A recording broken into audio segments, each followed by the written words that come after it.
मन बुद्धि पर जिन्होंने पूर्ण अधिकार प्राप्त कर लिया है वो योगी बन सकते हैं, दूसरा व्यक्ति योगी नहीं बन सकता। तो भगवान कृष्ण ने जब ये बात अपने मुखारविंद से बतला दी तो अर्जुन के मन में एक शंका पैदा हो गई, और वो ये,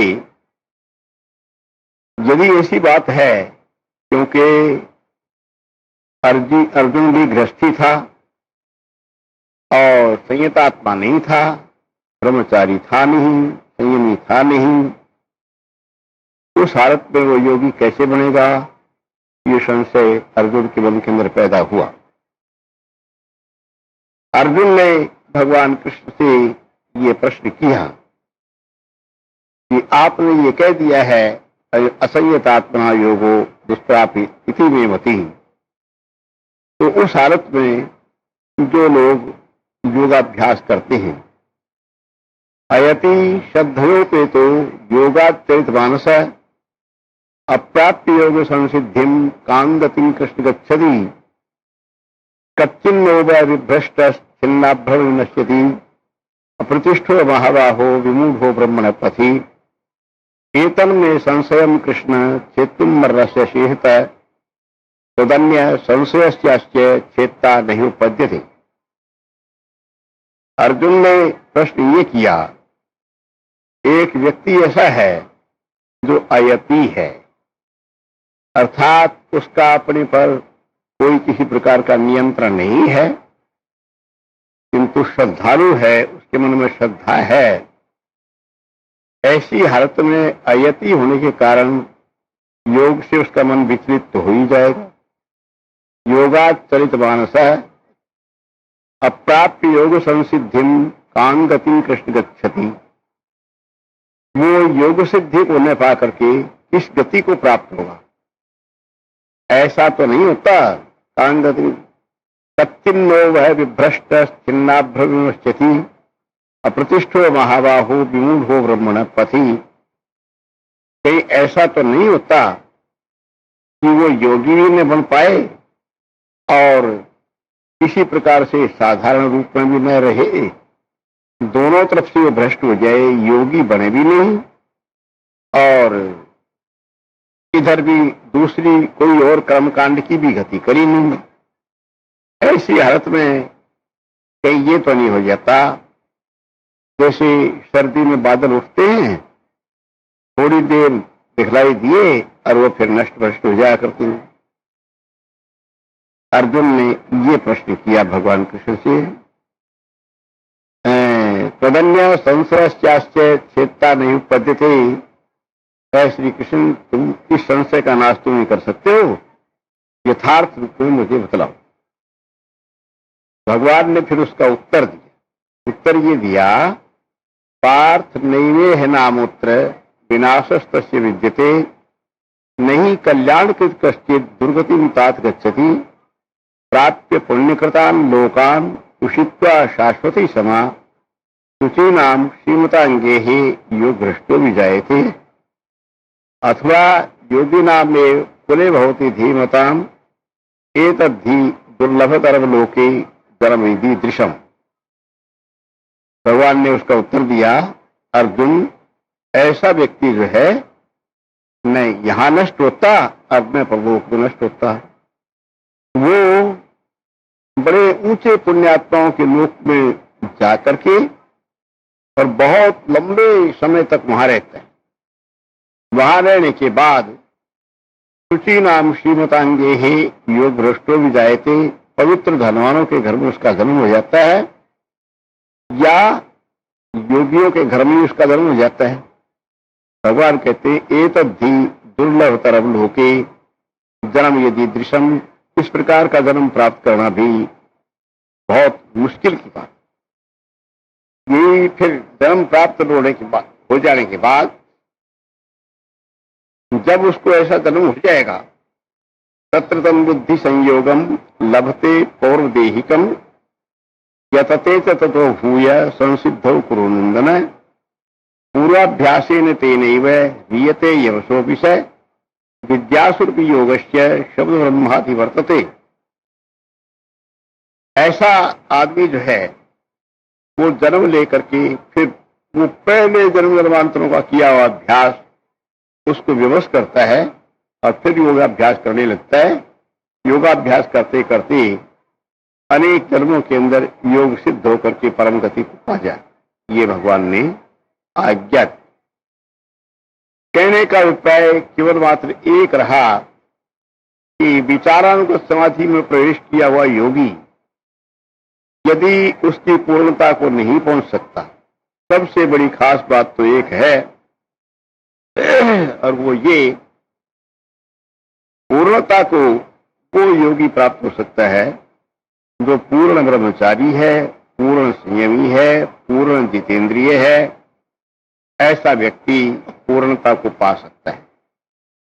उसके अतिरिक्त अर्जुन के प्रश्नानुसार जो योगी योगाभ्यास करते हैं और पूर्ण नहीं हो पाते तो वो दिव्य स्वर्ग लोक को प्राप्त करते हैं, वहां बहुत समय तक रहते हैं, लंबे समय तक, और फिर उनका जन्म हो जाता है। जन्म हो जाने के बाद पूर्वाभ्यासेन तेनैव ह्रियते यवसोऽपि स जिज्ञासुरपि योगस्य शब्द ब्रह्माति वर्तते। वो जो पहले जन्मों का अभ्यास है वो उसको बाध्य करता है, बाध्य करने पर फिर दोबारा योगाभ्यास करते और फिर वो परम गति को प्राप्त हुआ। ये गीता के अंदर भगवान श्री कृष्ण ने अपने मुखारविंद से ये बात बतलाई। उधर योग दर्शन के अंदर भगवान पतंजलि देव जी ठीक इसी बात को बतलाते। भव प्रत्यो विदेह प्रकृति लयाना, सूत्र ये है, भव प्रत्यो विदेह प्रकृति लयानाम विदेहानाम देवानाम प्रकृति लयानां च योगिनाम भव प्रत्यो भवति।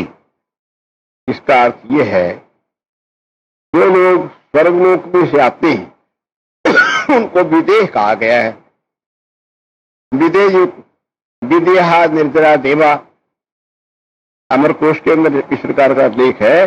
वो लोग विदेह जो कहलाते हैं उनके अंदर मनुष्य लोग जैसे उनके देह नहीं होते, देवताओं के उनकी ऐसे होते हैं, क्षण भर में शरीर बना ले और क्षण भर में फिर विलीन कर ली। बनाए रखे तो हजारों वर्ष बनाए रखें और न बनाए रखे थोड़ी देर के लिए बना दिए, फिर अपनी इच्छा अनुसार स्वतंत्र विचरा करते हैं और उनके शरीर दिव्य होते हैं।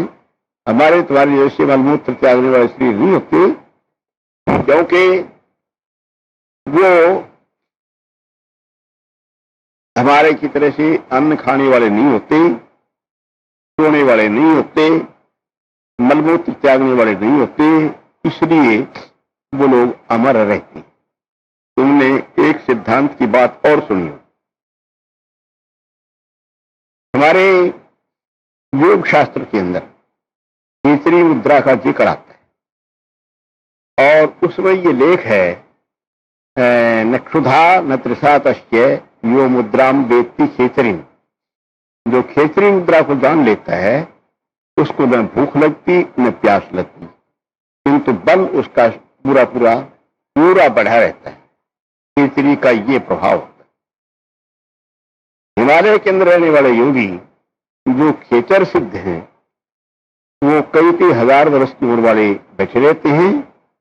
विशेषता में ये होती है कि अन्न नहीं खाते, वो खेचरी के द्वारा अमृत पीते रहते हैं, इसलिए वो अजर अमर रहा करते। देवता जो अमर हैं उनका भी यही कारण है, अन्न वगैरह वो नहीं खाते, वो अमृत का पान करते हैं। हम लोग अमृत पीते हैं, वो खेचरी के द्वारा पीते हैं, और वो लोग जो हैं सर्वलोक पर रहते हुए उनको स्वाभाविक अमृत मिलता है। अमृत ही उनका खाना है, अमृत ही उनका पीना है, इसलिए वो लोग अमर रहते। देखो, तुम यहां देवरा बाबा के दर्शन करने के लिए गए होगे सब।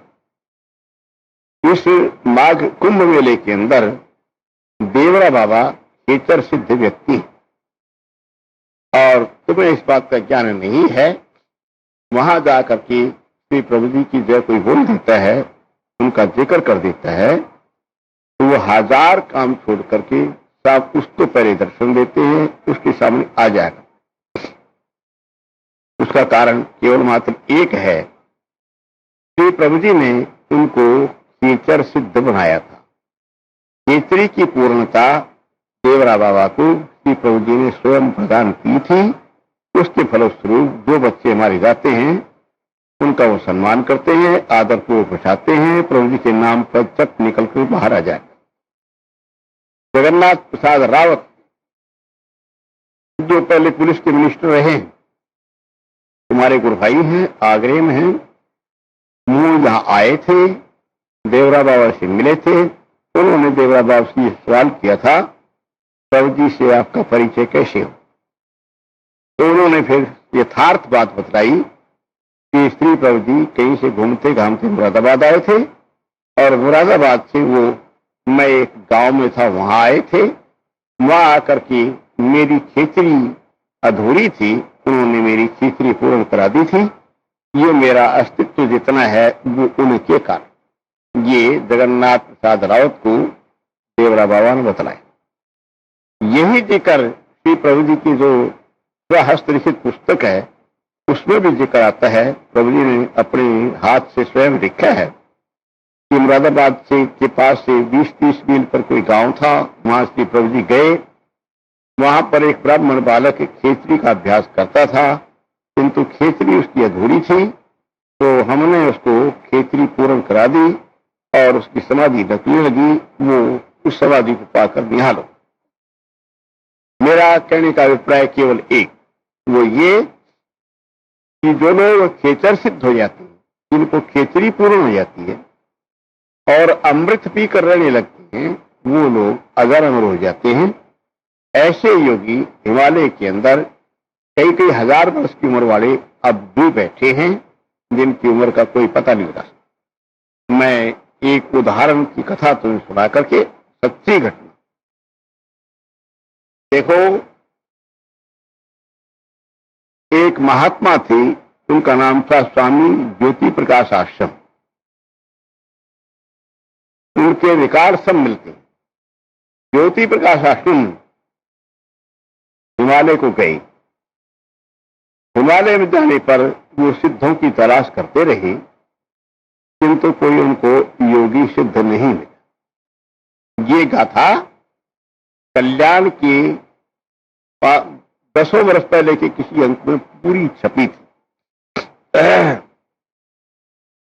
जब उनको कोई सिद्ध पुरुष नहीं मिले, उन्होंने अपने मन के अंदर यह धारणा कर ली कि देहम व पातेयम कार्यम व साधेयम, मैं या तो अपने काम को सिद्ध कर लूंगा या मेरा शरीर जाएगा चला जाएगा, शेर खा जाएं, चीते खा जाएं, किंतु मैं सिद्ध पुरुषों के दर्शन करके आऊं। एक बात की विशेषता थी जो हर व्यक्ति के अंदर होनी चाहिए। कल मुझसे कई लोगों ने कई प्रश्न किए साक्षात्कार करने की। योग दर्शन बतलाता है स्वाध्यायात इष्ट देवता संप्रयोग है। जो लोग स्वाध्याय करते हैं, जप करते हैं, तप करते हैं, ध्यान करते हैं, उनको सिद्धों के और देवताओं के दर्शन हो जाएगा। अच्छा, स्वामी ज्योति प्रकाश आश्रम जप और तप काफी मात्रा में करते थे और फल मूल पत्ते खाते हुए हिमालय के जंगलों में निकलते चले गए। जब ऐसे निकलते चले गए तो उनको एक ब्रह्मचारी मिला, जिस ब्रह्मचारी की उम्र 26 या 27 साल की दिखलाई दी। बिल्कुल गौरवर्ण था, सिर के बाल काले थे, शरीर हृष्टपुष्ट था। उस ब्रह्मचारी ने उनसे कहा, कस्तम कुतश्च आयाता है, तू कौन है और कहां से आया है? तो स्वामी ज्योति प्रकाश आश्रम जी ने उत्तर दिया, मैं ऋषिकेश से आया हूं। उस ब्रह्मचारी ने पूछा, तुम कौन हो और कहां से आए हो? ज्योति प्रकाश आश्रम जी ने उत्तर दिया कि मैं ऋषिकेश से आया हूं और मेरे मन के अंदर सिद्ध दर्शन करने की इच्छा है। मैं सिद्धों के दर्शन करूंगा हिमालय में, तब लौटूंगा। उस ब्रह्मचारी ने कहा, तुमने कितना स्वाध्याय किया है? जप तप कितना किया है? तो उसके उत्तर में ज्योति प्रकाश आश्रम ने कहा कि मेरा जप तप तो विशेष नहीं है। तो ब्रह्मचारी ने उत्तर दिया, तो तुम्हें सिद्धों के दर्शन नहीं हो सकेंगे जब तक तुम जप और तप नहीं करो। खैर, वो ब्रह्मचारी उनको अपने साथ ले गया। ले जा करके एक बड़ का दरख्त दिखलाया। उसमें बड़ के दरख्त में एक छोटी सी गुफा सी बनी हुई थी, खोल बनी हुई थी। उसमें कह दिया तुम यहां बैठ जाओ, और एक जड़ी दिखला दी। ये जड़ी है, इसको खा लिया करना। इसके खा लेने के बाद 8 दिन तक तुम्हें भूख नहीं लगेगी और शरीर का बल जो है वो क्षीण नहीं होगा, तुम बलवान जैसे के तैसे बने रहोगे। 8वें दिन फिर खा लिया करना, इससे तुम बल भी बना रहेगा और किसी कंदमूल फल खाने की जरूरत नहीं पड़ेगी। जब तुम यहां जब तप करते रहोगे, सिद्ध दर्शन के अधिकारी हो जाओगे, तब फिर मैं दोबारा आऊंगा और तुम्हें सिद्धों के दर्शन कराऊं। ये कह करके 26 या 27 साल का वो ब्रह्मचारी अंतर्ध्यान हो गया, वहां से चला गया। उसके बाद 1 बरस के बाद 1 बरस स्वामी ज्योति प्रकाश आश्रम जी वहां रह करके जप और तप करते रहे और वो जड़ी खा खा कर लेते। 1 बरस के बाद पुनः वो ब्रह्मचारी आए जो 25-26 साल के दिखाई देते थे। उन्होंने कहा, क्यों तुम्हारा जप तप चल रहा है? ज्योति प्रकाश आश्रम जी ने कहा कि हाँ, मेरा जप तप चल रहा है। तो कहने लगे, अच्छा अब तुम सिद्ध दर्शन के अधिकारी हो गए हो, चलो मेरे पास साथ, मैं तुम्हें सिद्धों के दर्शन करा। ब्रह्मचारी उनको अपने साथ ले गया। ले जा करके उन्होंने सबसे पहले एक महात्मा दिखलाए जो बैठे हुए इतने बड़े थे जितने हम तुम खड़े होकर लंबे होते हैं, इतने बड़े वो बैठे हुए थे और वो समाधि में बैठे। ज्योति प्रकाश आश्रम जी ने पूछा, ये समाधि से कब उठते हैं? ब्रह्मचारी ने उत्तर दिया, ये 100 वर्ष में एक बार समाधि से उठते, 100 वर्ष तक समाधि में बैठे ही रहे। बड़ा आश्चर्य हुआ उसका ज्योति प्रकाश आश्रम को। फिर उसने पूछा कि ब्रह्मचारी जी, आपने इनकी कितनी समाधि देखी है, अर्थात इनको उठे हुए कितनी बार देखा है? उस ब्रह्मचारी ने जवाब दिया कि मैंने इनको 7 बार उठे हुए देखा। तो इसका मतलब ये हुआ कि वो ब्रह्मचारी 700 वर्ष का था, जिसको वो समझ रहे थे 25 या 26 वर्ष का। उनका अनुमान था कि 26-27 वर्ष का है, किंतु था वो 700 वर्ष का। फिर उसके बाद वो ब्रह्मचारी उनको आगे ले गया। आगे ले जा करके हिमालय की गुफा के अंदर कुछ सिद्धों के दर्शन कराए जो समाधि में बैठे। ज्योति प्रकाश आश्रम जी ने पूछा, ये सिद्ध यहां कब के बैठे हैं? तो उस ब्रह्मचारी ने उत्तर दिया कि ये महाभारत के जमाने से इसी तरह यहां समाधि में बैठे। महाभारत के जमाने को 5000 वर्ष से कुछ ज्यादा समय हो गया, तो इसका मतलब वो 5000 वर्ष से वहां समाधि में बैठे। उन सब के सिद्धों के दर्शन कराए ज्योति प्रकाश आश्रम जी को। फिर ब्रह्मचारी ने कहा, तुम चले जाओ यहां से। ज्योति प्रकाश आश्रम ने कहा, अब मैं यहां से नहीं जाऊंगा, मुझे सिद्धों के दर्शन हो गए, मैं यहीं रहूं। उस ब्रह्मचारी ने जवाब दिया, मलमूत्र त्यागने वाला व्यक्ति और अन्न खाने वाला व्यक्ति यहां नहीं रह सकता। यदि तुम यहां रहने की चेष्टा करोगे भी तो सिद्ध लोग तुम्हें उठा फेंक देंगे।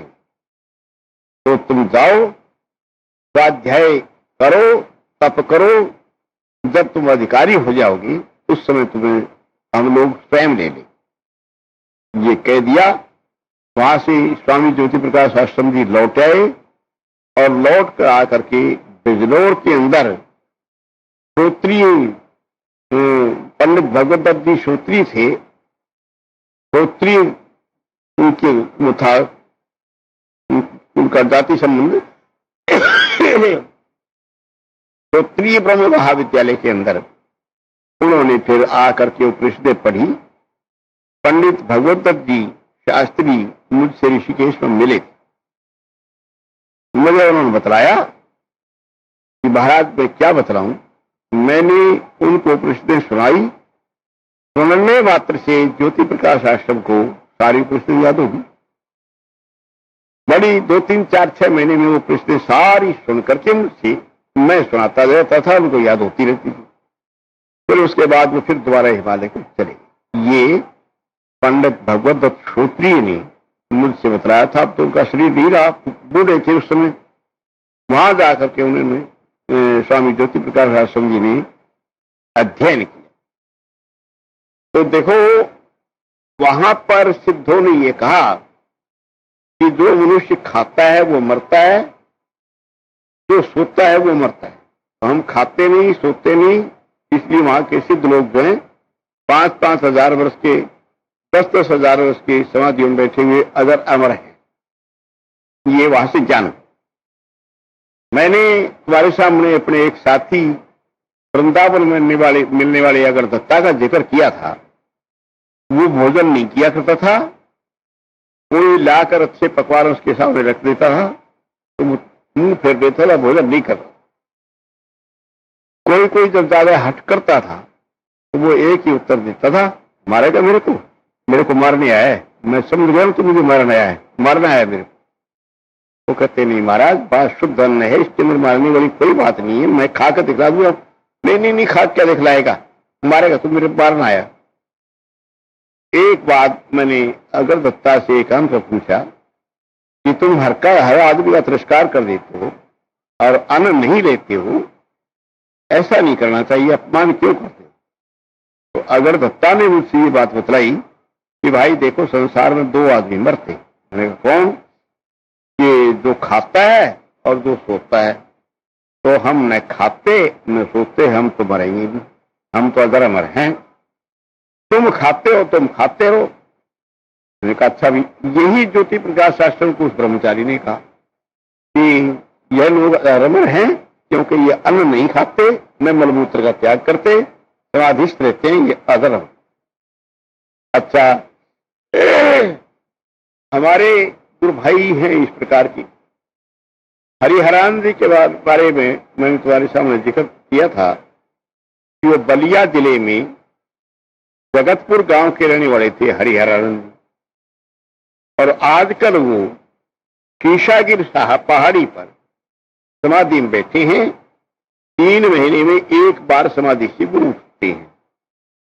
श्री प्रभु जी अपने मुखारबिंद से ये कहा करते थे कि हरिहरान जो है वो उसने शतचक्र विभेदन किया है और हमारे बच्चों के अंदर वो अजर अमर है। अजर अमर होने का अर्थ ये कि हरिहरान का शरीर काल का ग्रास नहीं बनेगा। कैसे वो समाधिस्थ हुए? जगतपुर में उनका नाम हरिराम था।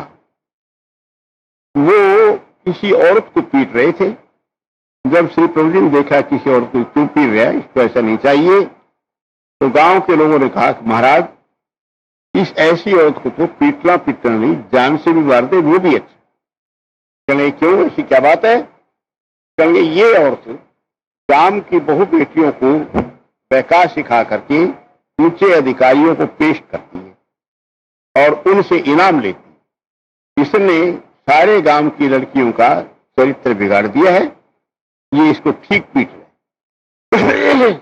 जब ये बात सुनी तो प्रभु जी प्रसन्न हो गए और हरिहरान को, अर्थात उस समय नाम हरिराम था, अपने पास बुलाया और बुलाकर कहा क्यों भाई तू ब्राह्मण है क्या? हमारे ब्राह्मण। तो कि ब्राह्मण देना जानते हैं या लेना भी जानते? लेना जानते हैं या देना भी जानते हैं? कहेंगे महाराज मैं तो देना जानता हूं, लेना भी जानता। अच्छा दे देगा? हाँ दे देंगे। अच्छा हमें तेरे सिर की जरूरत है, दे दे काट करके। कहेंगे 2 दिन ठहर जाइए। 2 दिन के अंदर उसकी 250-300 मिट्टी की जमीन थी, सब दान कर दी, ब्राह्मणों को दान करके, और तलवार लेकर आ गया कि मेरा सिर काट लो, आपको सिर की जरूरत है। गांव के उसको जानने वाले लोग कहने लगे, महाराज इसका सिर आप क्या काटोगे, ये आपका ही काट लेगा। कि अच्छा भाई काट लेगा। प्रभु जी जगतपुर से दूर एकांत में उसको नहर के किनारे पर ले गए। वो नहर हम देख के आए थे पिछले साल। उस नहर के किनारे जंगलों के भीड़ के अंदर हरियाणा से कहा कि अपना सिर तू स्वयं काट दे, हमसे तो कटेगा नहीं, क्योंकि हम काटेंगे तो हमें ब्रह्म हत्या लग जाएगी। हरियाणा ने अपना सिर काटने के लिए तलवार घुमाई। प्रभु जी ने वो तलवार लेकर के यूं तोड़ दी और तोड़ करके कह दिया, अच्छा बेटा आज से तू अजर अमर हुआ और महासिद्ध हुआ।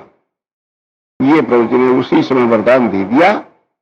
उसी क्षण से हरिहरानंद जी अजर अमर हैं और शीशागिर पहाड़ी पर 3 महीने में एक बार समाधि से उठते। हमने अपने बच्चे टाट वाले बाबा को, रघुनंदन प्रसाद को भेजा था हरियाणा की तलाश में। वो गया शीशागिर पहाड़ी पर, वो पहुंच करके उसने लौट करके हमें जवाब दिया कि वहां पर विषैली हवा चलती है, जो वहां जाता है उसका शरीर फट जाता है। उसने मुझे दिखाया, उसका शरीर फट गया था, इसलिए मैं लौट आया। मुझे पता लग गया था कोई हरिहरानंद नाम के यहाँ योगी हैं, किसी गुफा में बैठे रहते हैं, किंतु मेरा शरीर बिल्कुल फट गया था, खून बहने लगा था, इसलिए मैं लौट आया। तो हमारे गुरु भाइयों के अंदर हरिहरानंद जी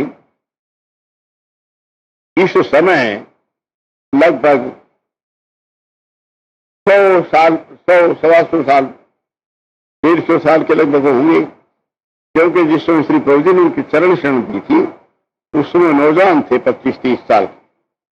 और श्री प्रभु जी के लीलावसान को 50 वर्ष से सन 38 में पान किया था, तो 40 दूनी 80-50 वर्ष के करीब हो गया है। और उससे पहले 50 वर्ष का पहले का उनका अपना, तो इस समय लगभग हरियाणा की उम्र 100 या 125 वर्ष की होनी चाहिए, वो वहां समाधि। कहने का अभिप्राय कि जो लोग केचरी सिद्ध कर लेते हैं वो अजर अमरता को पा जाया करते हैं और उनकी स्थिति सब प्रकार से वो बने रहा करते हैं। हिमालय के अंदर बहुत से इस प्रकार के सिद्ध लोग हैं जो अजर अमर हैं। ये हमारे देवराम बाबा भी केचरी के कारण इनकी आयु काफी लंबी है। कहने वाले तो बहुत ज्यादा लंबी बतलाते हैं, किंतु लगभग 150 साल के लगभग तो इनकी वो होगी ही होगी, ज्यादा नहीं होगी तो, क्योंकि पहले रिकॉर्ड जो है इनके वो उसी समय के बतलाते हैं। प्रभु जी को जो मिले थे मुरादाबाद के पास में, ये सब पाते हैं। इसलिए जो लोग इस प्रकार की अजर अमरता को पा लेते हैं, तत्व विजयी महासिद्ध हो जाते हैं, वो अपने शरीरों को हजारों वर्ष तक कायम रखते हैं। लाखों वर्ष तक कायम कर ले, इसकी कोई ऐसी बात नहीं है। ये मैंने कल के व्याख्यान के अंदर विचारानुगत समाधि के प्रकरण के अंदर ये बातें बतलाई थी कि ऐसे लोग जो हैं उनकी 2 गति होती है। योगाभ्यास करने वाला व्यक्ति यदि पूर्ण ब्रह्मचारी है, पूर्ण संयमी है, तब तो वो सिद्ध हो जाता है। यदि संयमी नहीं है और अभ्यास करता है योग का और किसी प्रकार से काम वासना में पड़ करके वो सफलता नहीं पा रहा, तो वो फिर इस ऊंचे स्वर्गलोक को प्राप्त करता है, जिस जहां जाकर के करोड़ों वर्ष तक वहां रहना। मैं एक उदाहरण देकर इस बात को स्पष्ट कर दूं, जिसका मैंने तुम्हारे सामने पहले भी जिक्र किया है। हमारे गुरु भाई ब्रह्मचारी गोपालानंद जी थे। गोपालानंद जी को प्रभु जी ने ये चाहा कि ये तत्व विजयी बन जाए और उनको तत्वों की साधना कराई। जैसा कि मैंने तुम्हें एक दिन कहा था, मुझसे गोपालानंद जी कहने लगे मैं आज अग्नि तत्व का आकर्षण करूंगा। मैंने कहा भाई जी मैं देखूंगा कि देखना मैं कितना तपता हूं। तो वो समाधि में बैठ गए। बैठने के बाद उनने अग्नि तत्व का आकर्षण किया तो उनका शरीर जलने लगा, मैं हाथ भी लगा। दूसरे दिन उन्होंने कहा आज मैं जलीय तत्व का आकर्षण करूंगा। हमारे शरीर में 5 तत्व हैं, पृथ्वी है, जल है, अग्नि है, वायु है और आकाश। यदि इन 5 तत्वों पर योगी अधिकार प्राप्त कर लेता है तो शरीर को जैसा चाहे वैसे बढ़ा सकता है, और खेचरी हो जाए तो उस शरीर को अजर अमर बढ़ा करके रख सकता है। ब्रह्मचारी जी को इस प्रकार की काफी साधनाएं श्री प्रभु जी ने कराई, किंतु वो अपने उच्चतम लक्ष्य को नहीं पा सके। वो साधनाएं उनकी विफल रह गई। ब्रह्मचारी जी जब श्री प्रभु जी ने देखा कि इस मार्ग में ज्यादा तत्व ये की ओर नहीं बढ़ रहे हैं, उनका आकर्षण दूसरी तरफ बढ़ गया, ब्रह्मलोक की ओर बढ़ गया, तो श्री प्रभु जी ने ब्रह्मचारी जी को आज्ञा दी, हम तुम्हें एक सफेद कागज भेजेंगे बिना लिखा, जिस दिन हमारी सफेद चिट्ठी मिल जाए उस दिन तुम लाहौर को छोड़ देना और हमारे पास आ जाओ। ऋषिकेश जाकर के प्रभु जी ने कोरी चिट्ठी भिजवा दी और कोरी चिट्ठी को पा करके ब्रह्मचारी गोपाल जी ऋषिकेश आए। पहले जो हरिद्वार आए थे, हरिद्वार में श्री प्रभु जी ने नरसिंह जी को भेज दिया कि जाओ कह दो ये मुरादाबाद चला जाए, और उनको मुरादाबाद भेज दिया। मुरादाबाद में जाकर के उनका शरीर जाता। एक बार लाहौर में कृष्ण गंज नंबर 2 में प्रभु जी ये जिक्र कर रहे थे। हमारे एक गुरु भाई थे बीपी कोसला, विद्या प्रकाश कोसला, उससे कुछ बातें कर रहे थे कि ये जो हम चाहते थे गोपारायण के लिए, गोपारायण उस बारह में सफल नहीं उसका, ये गया दिव्य स्वर्ग अपने मुख से श्री प्रभु जी कह रहे थे। तो विद्या प्रकाश का ये प्रभु जी कितने दिन के लिए गया, दिन के भी करोड़ों वर्ष के लिए गया, और जब दोबारा आएगा तो आने के बाद योग मार्ग में ही लगेगा, योग का अभ्यास करेगा। किंतु करोड़ों वर्ष के बाद कौन गुरु मिलेंगे, किस प्रकार अभ्यास करेगा, कैसे योगी बनेगा, ये बात तो बहुत लंबी है, दूर की है। तो करोड़ वर्ष के लिए गया स्वर्गलोक, ऐसा प्रभु जी ने अपने मुखारबिंद से कहा।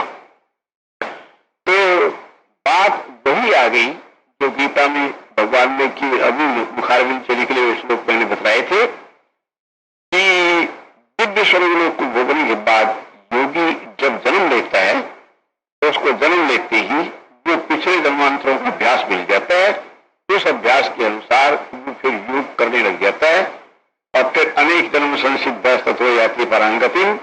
अनेक दिन अभ्यास करते करते फिर योग सिद्ध हो जाएगा। देखो ये बात उनकी होती है जिनके मन के अंदर वासना बनी है।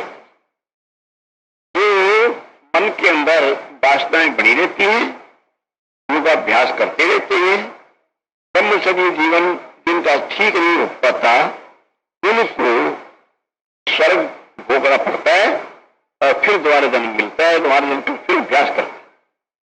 किंतु यदि समाधि लगाते लगाते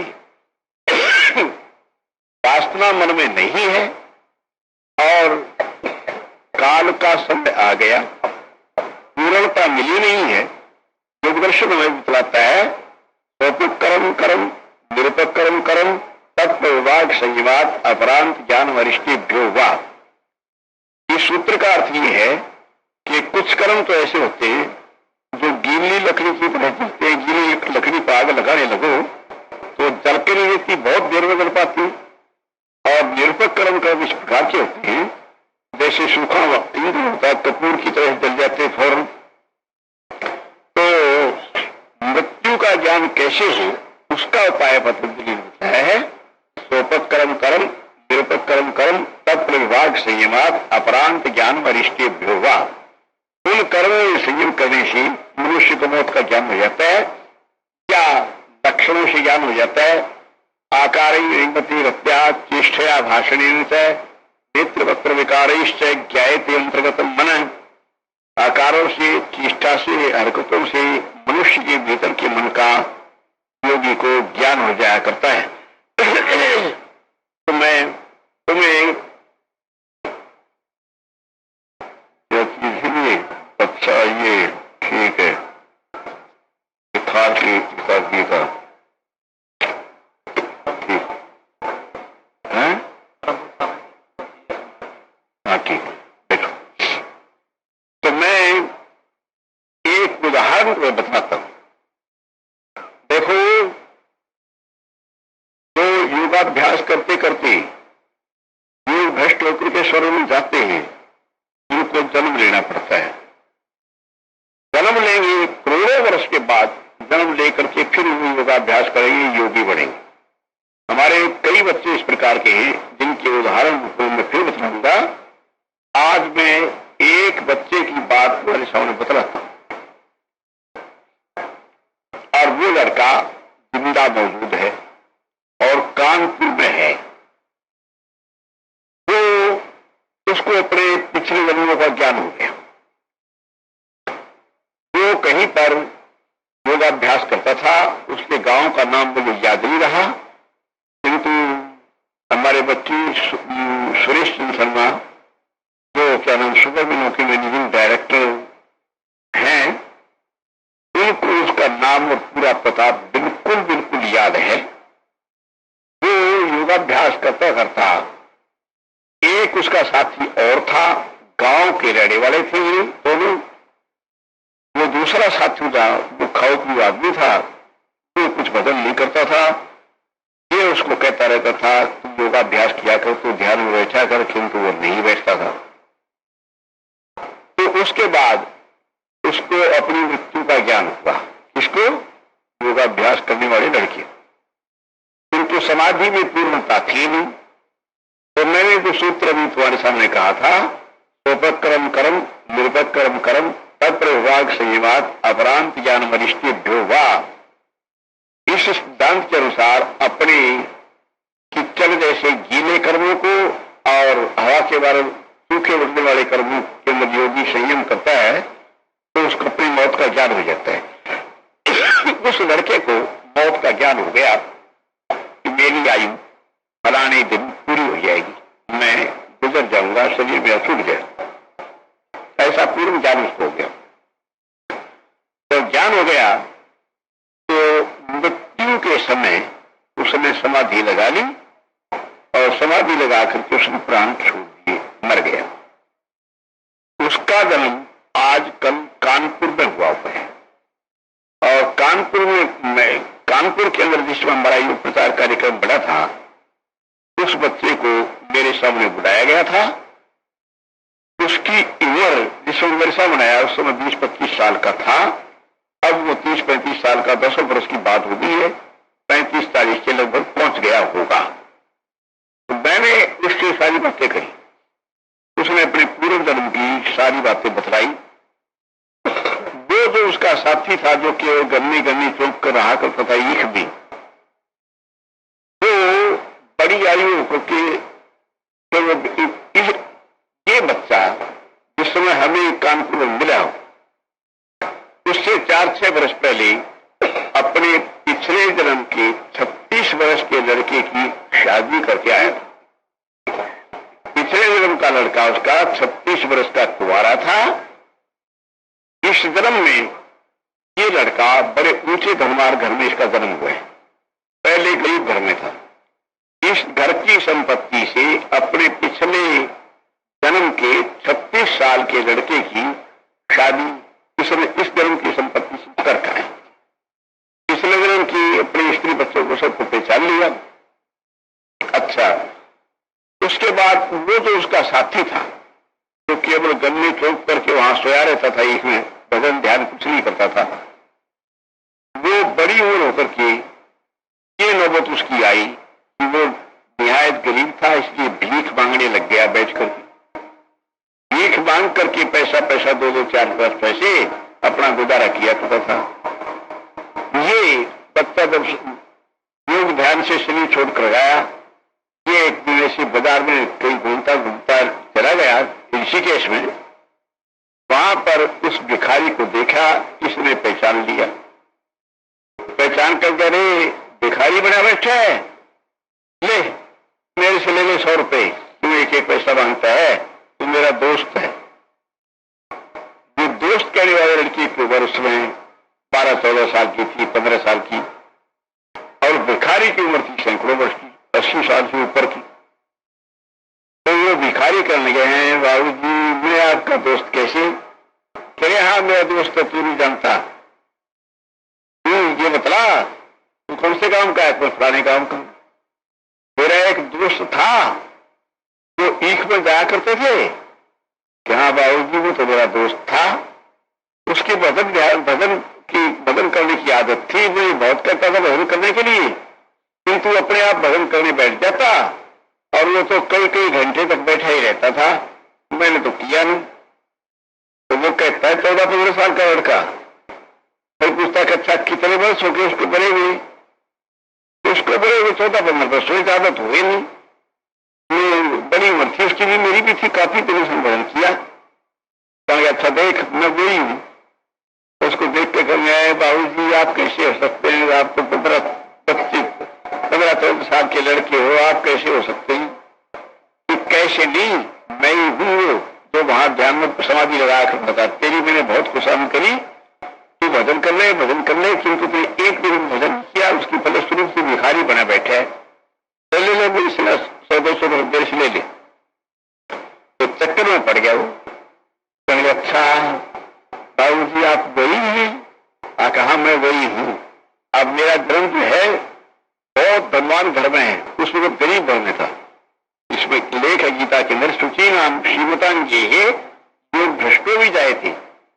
योग भ्रष्ट हो जाता है, योग जिसमें पूर्णता नहीं मिलती, वो पवित्र धनवान घरों में उसका जन्म हो जाता है। अथवा योगिना में कुले भवती धीमताम, क्या योगियों के घर में उसका जन्म हो जाता है। ये तब भी दुर्लभतरम लोके धर्म यदि दृश्यम, इस प्रकार का धर्म भी आजकल इस समय में अत्यंत दुर्लभ है। तो मेरा कहने का अभिप्राय केवल मात्र एक है, बहु प्रत्यो विदेह प्रकृति लयानाम विदेहानाम देवानाम प्रकृति लयानाम योगिनाम बहु प्रत्यो भवती।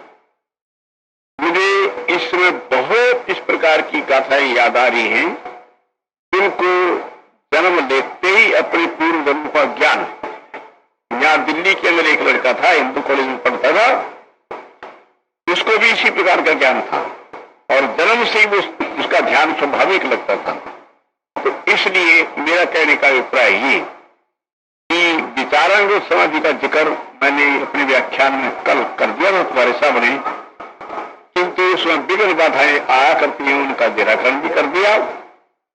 आज के इस व्याख्यान के अंदर इतनी थोड़ी देर के अंदर मैंने तुम्हें ये बता दिया कि जो लोग असंयतात्मा हो जाते हैं, योगाभ्यास करते करते जिनका मन विचलित भी हो जाता है, तो उत्तम स्वरूप करोड़ों वर्ष भोगने के बाद फिर उनको मनुष्य जन्म मिल जाता है और मनुष्य जन्म मिल जाने के बाद फिर वो अच्छे प्रकार से योगाभ्यासी, पूर्ण योगाभ्यासी बन जाता है। मैं लंबी बात को नहीं बढ़ाऊंगा। हमारा बच्चा अशोक एक था, एक्साइज इंस्पेक्टर था, उसने बड़े तीव्रता अनुष्ठान किए, तगड़े और उसका बहुत तक में शरीर छूट गया अनुष्ठान करने। पहले मेरे पास वो कार्तिक के महीने में समय आया और उसने कहा आप मुझे प्रोग्राम दे दो। उस समय वो चरखी दादरी में था। मैंने उससे कहा भाई आजकल तो प्रोग्राम देना मुश्किल है, तेरे को फागुन में देंगे प्रोग्राम। कल गुरु जी फागुन तो मुझे आएगा ही नहीं, तो मुझे प्रोग्राम तो अभी दे दो। मैंने कहा अशोक ऐसा क्यों कहता है। खैर उसके हट करने पर हमने उसको प्रोग्राम दे दिया। चरखी दादरी का प्रोग्राम खूब धूमधाम से उसने किया। इतना घी अपने गुरु भाइयों को परिस्था था कि भाई के हाथ का खा लो घी, फिर नहीं मिलेगा, भाई के हाथ का खा लो। खैर प्रोग्राम करके हम आ गए। उसको एक दिल का दौरा पड़ा, वो रोहतक आ गया, हम रोहतक उसको देखने गए। कहने लगा गुरु जी मैं बिल्कुल ठीक हूँ, कोई ऐसी बात नहीं, तुम अभी मेरे साथ रुकी थी। उसके बाद हम कानपुर का प्रोग्राम था, वहां चले आए। कानपुर से हमने फोन किया, फोन करके पूछा अशोक की कही तबीयत कैसी है, तो वहां से जवाब मिला कि 1:10:05 पर कल शरीर छोड़ दिया। 1:10 पर। खैर वो टाइम हमने नोट कर लिया। कानपुर में एक बड़े भारी ज्योतिषी थे कालीचरण शर्मा, उनसे हमने कहा भी ये अपनी ज्योतिष के हिसाब से देखो हमारे बच्चे क्या गति। उसने मुझसे कहा कि महाराज ये तो गया ब्रह्मलोक को, और फिर उसके बाद रखते तय ब्रह्मलोक को तो गया, किंतु योगियों से हिमालय से संबंध तो इसका रहेगा, कहने का अभिप्राय ये करोड़ों वर्ष तक स्वर्ग भोरी बाद फिर जन्म का आएगा, फिर हिमालय से संबंध रहेगा ये। उसके बाद बनारस जाकर के हमने एक ज्योतिषी से उसके बारे में पूछा, तो उस ज्योतिषी ने भी यही बात कही कि महाराज तो दिव्य स्वरूप को गया है, पर जन्म तो वो लेगा तो करोड़ों वर्षों में, फिर दोबारा योगाभ्यास करेगा। तो गीता के सिद्धांत के साथ सारी बात बिल्कुल। इस तरह से हमारे कई बच्चे जिनको अपनी मृत्यु का ज्ञान पहले से हो गया। देखो राजनारायण हमारी स्वास्थ्य मंत्री मेरे खास बच्चे थे, मैंने उनके अंदर एक विशेषता की बात देखी। देखो शिष्य तो हमारे बहुत से नेता हैं, प्रेमवती तिवारी है, रामदेव शुक्ल हैं, और भी दिल्ली में भी कई मंत्री वगैरह हैं हमारे वो हैं, किंतु राजनारायण का आत्मसमर्पण बहुत बड़ा आत्मसमर्पण था, और उस राजनारायण को भी अपनी मृत्यु का ज्ञान पहले से हो गया था। दिल्ली में एक युग सम्मेलन था, उसमें मैंने जाना था, मैंने कहा 28 अगस्त को 30 अगस्त को सम्मेलन है, तो राजनारायण के लिए गुरु जी आप आज जाना है इस सम्मेलन में। मैंने कहा भाई आ जाऊंगा, सम्मेलन रहा तो आ जाऊंगा। कहिए नहीं, सम्मेलन हो या ना हो 28 अगस्त को आ जाना आप। मैंने कैसी क्या बात है? कल बस आपका बच्चा तभी तक है। बात बिल्कुल सत्य निकली। हम 28 अगस्त गए, राजधानी अस्पताल में थे, हम उनको देखने के लिए गए, मुझे प्रणाम किया, मुझे किए राजन कैसे हो, कि बस गुरु जी आपके दर्शन हो गए, अब ठीक है।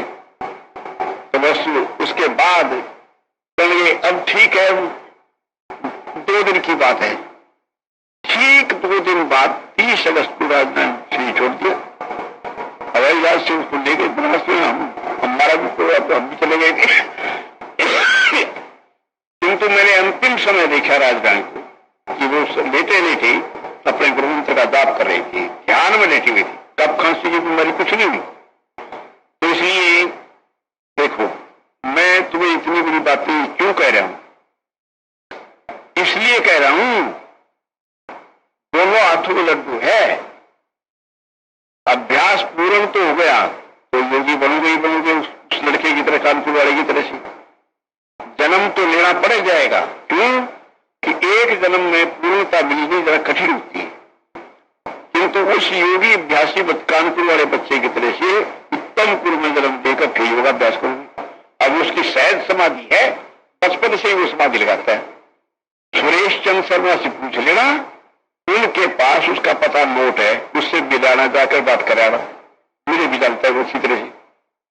अच्छा कदाचित हो गई विफलता,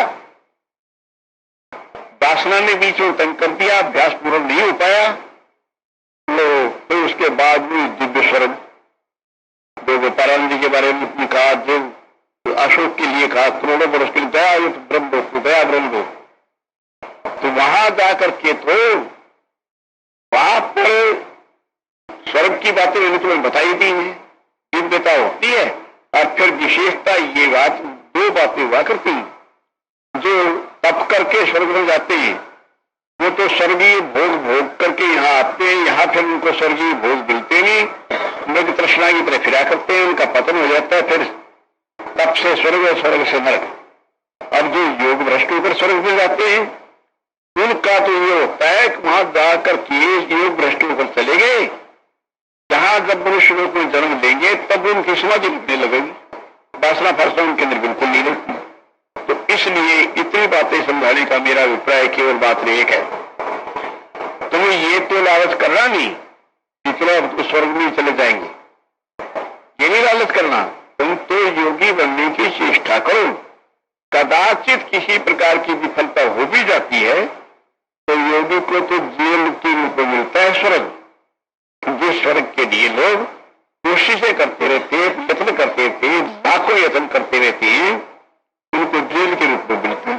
और फिर वो जिस तरह हमारे राजधानी वगैरह को तिहाड़ जेल मिली थी, नेताओं की जेल में क्या दुख होता, कुछ भी नहीं, इतना ही होता, बाहर नहीं निकलने देते, जीते ऐस आराम, सब पंखे चलते हैं, लेटे रहते, खान पान बच्चे सब कुछ चीज मिलती।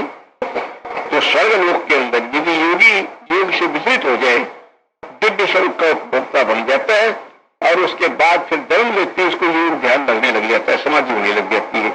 इसलिए यस्मिन् ज्ञाति सर्वमिदं ज्ञातम भवति शेषा योग विद्या, इसको जान करके सब कुछ जाना जाता है, वो हमारी योग विद्या है। तो अपने गुरुमंत्र का हर समय चलते फिरते उठते बैठते जाप करो, प्रातः काल 5 बजे से 7 बजे तक बराबर जप करते हो। उसके बाद ध्यान में बैठो, चाहे कोई पढ़ा लिखा हो या अनपढ़ हो, चाहे कोई पुरुष हो या स्त्री हो, जो इस प्रकार का काम करेंगे उनको ऊंची सफलता मिलेगी, जीवन का कल्याण हो जाएगा। अब मैं अपने कल के व्याख्यान में एक दो कोई और उदाहरण इस प्रकार के सुनाए हुए को बीच में सुना दूंगा, नहीं तो आनंदानुगत समाधि के अंदर मनुष्य की स्थिति के अंदर रहता है।